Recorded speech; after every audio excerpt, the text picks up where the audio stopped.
Hello guys, your idol is on the road again.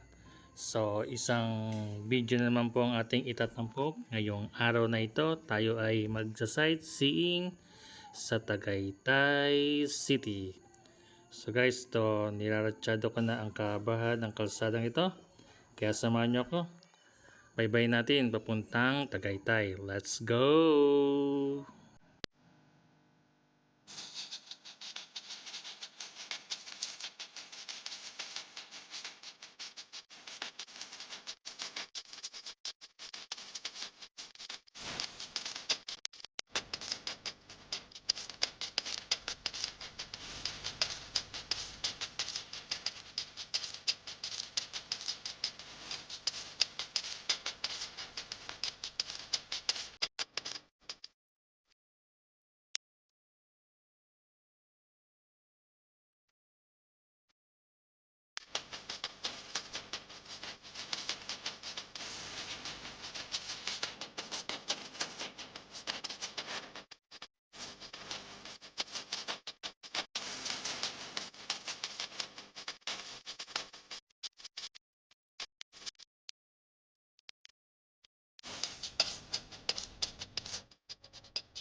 Ayan guys, medyo winto ko dyan sa part na yan kasi may nakita kong space para makita ang ganda ng Taal Volcano.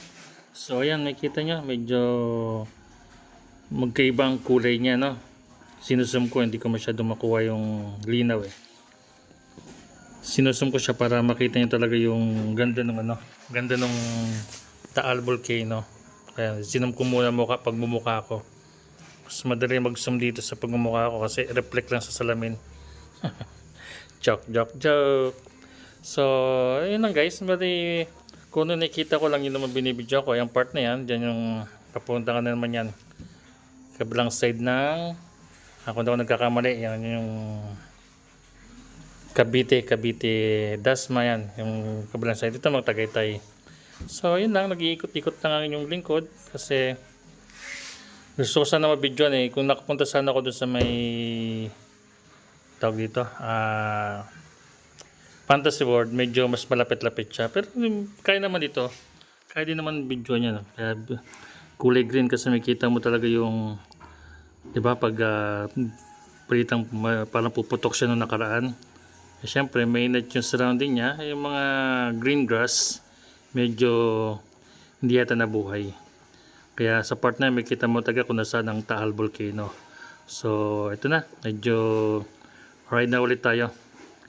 At hanap tayo ng ibang venue, baka mayroong mas malaki-laking sightseeing natin ito tayo makita. Kasi hindi man tayo pwedeng dumikit sa mga restaurant na may viewing talaga. May bayad doon. Tayo na may nakikiraan lang. So guys, tara, ako'y ratsyada naman. Basta ito yung kahabaan pa rin ng Aguinaldo, ng sa Tagaytay. Panay Aguinaldo Highway na tuloy.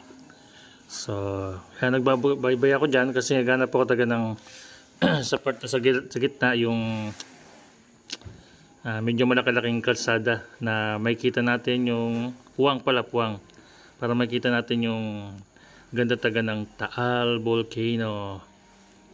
So, ito nga, medyo kahit na sa gitna ng tirik ng araw, tayo ay nagko-content pa rin. Para lang natin ipakita ang buong paligid nato, no? Pag kayo naligaw din naman dito, at least may kita nyo to, pwede na dito mag-sightseeing na agad kayo rito, no? So, yan na.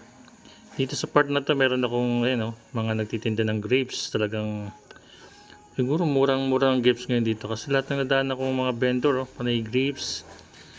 Ang kanilang tinda, kasoy. Kaya kung kayo mayroon budget naman, hintuan nyo, bili kayo para mayroon kayong pasalubong. Dito hindi kayo, buong paligid dito halos sa nagtitinda karamihan. Yung nadaan ako nga doon kung mahal naman tayo magluto ng bulalo, pwedeng bumali ng baka. Diba? Talagang mga fresh meat talaga makita ito no? Dinagsa pa sa ate ng mura siguro ang grapes ngayon, no? At ang mga rider taga naghihintuhan taga sa mga mga vendors na nasa paligid. Yan, medyo may nakita akong space na maluwag. Pwedeng pag sightseeing kaya nag-counterflow ko, sorry. Wala naman kasalubong eh. Ayun. Yeah. Yan, medyo malawak siya. Pwede siyang pag sightseeing. Teka lang, ayos natin ang ating video para mapakita ko sa inyo yung ganda taga ng Taal Volcano. Ayan na. Ayan po. Medyo mamalikot pero ayan, ipakita mas klaro dito kaysa sa unang nadaan natin kanina. Medyo malikot na. Kaya lang, ayos lang natin. Yan. O, diga? Yan yung kulay, na yan, puti na yan, yung tawag dyan, yellow, o dry, mga dry, basta dry na yan, yan ang Taal Volcano. Hindi yung nasa unahan, ha? Kasi sa history nakikita natin, akala natin Taal Volcano, yung kulay green sa unahan niya, hindi po. Yung nasa likuran po ang Taal Volcano, kasi yun po ang pumuputok, hindi po yung nasa unahan. Na? So, yun lang, yun ang video for the days lang mga kangod. At pinakita ko lang tong part na to.